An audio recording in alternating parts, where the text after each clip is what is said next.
আসসালামু আলাইকুম সম্মানিত ভিউয়ার্স। আজকে সম্পূর্ণ নতুন একটা ভিডিও নিয়ে আসছি আমি গাড়ির সম্পর্কে। আজকে আমি দুবাই গাড়ি চালাই।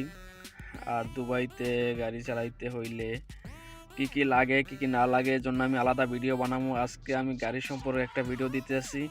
একবারে যারা নতুন ইনশাআল্লাহ তাদের কোনো সমস্যা হইবে না। একবারে আমি খুঁটিনাটি সব কিছু আপনাদেরকে বুঝাই বলতেছি ইনশাল্লাহ। এরপর আমার মনে হয় না আপনাদের কোনো সমস্যা হইবে। এটা ভিডিওটা একবারে যারা নতুন তাদের জন্য। আমি এখন আসছি একটা কোম্পানির ভিতরে। এইখানে এক পাকিস্তানিকে নিয়ে আসছি। ও ড্রাইভারি চাকরির ইন্টারভিউ দেওয়ার জন্য ভিতরে যাচ্ছে। আর এই ফাঁকে আমি আপনাদেরকে এই গাড়ি সম্পর্কে ডিটেলসে বলতেছি। এটা একটা টয়োটা ক্যামরি গাড়ি, আর এটা মডেল 2011। আমি আপনাদেরকে আস্তে আস্তে সব কিছু খুঁটিনাটি বুঝাই দিতেছি। এটা এটা একটা অটো গাড়ি।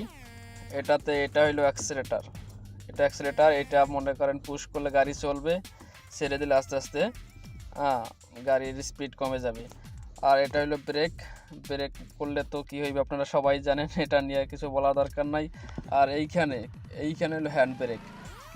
এখানে হ্যান্ড ব্রেক, কিছু গাড়ির হ্যান্ড ব্রেক এইখানে থাকে, কিন্তু আমার এইখানে হ্যান্ড ব্রেক নাই। কিছু গাড়ির হ্যান্ড ব্রেক ওইখানে থাকে। আর এই যে দেখতেছেন এগুলো সুইচ, এগুলো হলো আপনার যে তিরিশে মানে জানলা উঠানো নামানোর জন্য এগুলা। আর এইখানে আপনার দেখতেছেন যে মিরর একটা অপশন আছে। এইটা মিরর মানে আপনার ওই যে সাইডে যে ক্যামেরা আছে, এই যে ক্যামেরা আছে, ক্যামেরাগুলো আপনার মন মতো মানে যেদিকে দরকার, ডাইনে দিলে ডাইনে, বামে দিলে বামে, লেফটও এখানে লেফট, এই রাইট। লেফটে দিলে আপনার লেফট সাইডের আয়না আপনি ঠিক করতে পারবেন, আর রাইট সাইডে দিলে রাইট সাইডের আয়না এটা আপনার ঠিক করতে পারবেন। তারপর দেখা যাক, অনেকে মনে করেন যে এইখানে আপনার দেখার একটা বিষয় আছে। এইটা হলো যে আপনার ইন্ডিকেটর। আর ইন্ডিকেটর ব্যবহার করার নিয়ম হচ্ছে, এইটা যখন আপনি সামনে একঘাট দিবেন, সামনের পুরা ড্যাশবোর্ডে সব লাইট আসবে। আর এরপর যদি আপনি সামনে আরেকবার দেন তাহলে ফুল হেডলাইট জ্বলবে। আর এটা যখন আপনি উপরে উপরে নিচে করবেন, তার মানে কি আপনি ইশারা দিতেছেন সামনে যাইবেন, এই কারণে একটা আপার ডিপার বলা হয়। আর এছাড়া এইখানে আর কোনো কাজ নাই। আর এইখানে একটা অপশন দেখতেছেন, এটা হলো যে লাইট, হেডলাইটের আলো সামনে এবং পিছনে নেওয়ার জন্য, যেমন এটা যদি আমি এরকম করি, আলোটা একবারে কাছাই পড়বে, আর এরকম করে দূরে দিলে আলোটা দূরে গিয়ে পড়বে। তারপর যেগুলা দেখানোর আর মনে হয় না গাড়িতে, সেইটা ইন্ডিকেটর আছে। ইন্ডিকেটর, আরেকটা অপশন আছে। এটা যখন আপনি নিচে দিলে মানে আপনি যদি ডাইনে যান তাহলে মনে করেন যে নিচে দিবেন, আর যদি বামে যান তাহলে উপরে দিবেন। সরি ডিয়া, ভুল হয়ে গেছে। আপনি যখন বাম দিকে যাবেন তখন এটা নিচে দিবেন, মানে নিচে চাপাইলে আপনার বাম পাশের ইন্ডিকেটর জ্বলবে, উপরে দিলে ডান পাশের ইন্ডিকেটর জ্বলবে। তার মানে আপনি ইশারা করতেছেন আপনার সামনে যাবেন।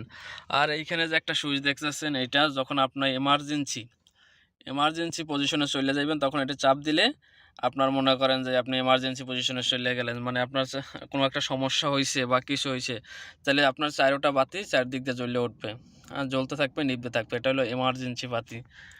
হ্যাঁ।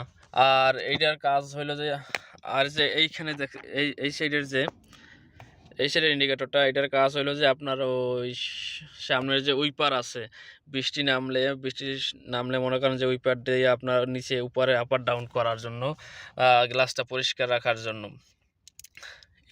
এইটুকুই। আর এটা হলো যে আপনার তো জানার কথাই আছে, এতে পার্কিং, আর রিভার্স, এনে নিউট্রাল, ডিটেড ড্রাইভ। পার্কিংয়ে সবসময় রাখবেন, যখন আপনি গাড়িটা কোনো কোথাও পার্কিং করতেছেন, মানে গাড়ি বন্ধ রাখছেন, তখন পার্কিংয়ে রাখবেন, আর মনে ড্রাইভে দিয়ে চালাবেন। আর জ্যামের মধ্যে অনেকক্ষণ থাকলে তখন নিউট্রনে দিবেন। নিউট্রালে দিলে আর কি আপনার গাড়িটা দৌড়াবে না, কিছু হবে না, জায়গায় ব্রেক হয়ে থাকবো। আর তাছাড়াও আরও আপনাদের জন্য আরও নতুন কিছু টিপস নিয়ে আপনি ভিডিও করবো ইনশাল্লাহ। আপনারা আমার সাথেই থাকবেন, চ্যানেলটি সাবস্ক্রাইব সাথে থাকবেন, যেন নতুন ভিডিও দিলে সাথে যাবেন। ভাই আমি একদম নতুন এবং নতুনদের জন্য কাজ করতেছি, যেন তারা সম্পূর্ণভাবে গাড়িটা চালাইতে পারে। তারপরও দুবাইতে কী কী লাগে, কাগজপাতি কী কী না লাগে, আমি এগুলো আপনাদেরকে সম্পূর্ণ বলবো। দেখতেছেন বাইরে কি গ্রোথ, এই জায়গা, এইখানে বাঙালির মনে করেন যে কোম্পানি ফোরম্যান হলো বাঙালির, সেই ইন্টারভিউ নেবে, সেই জন্য আসছি। তো ভাই চ্যানেলটা সাবস্ক্রাইব করে আপনার সাথে থাকেন, আর আমি আপনাদেরকে ভালো করে বুঝাই বলবো, ইনশাআল্লাহ কোনো সমস্যা হইতো না।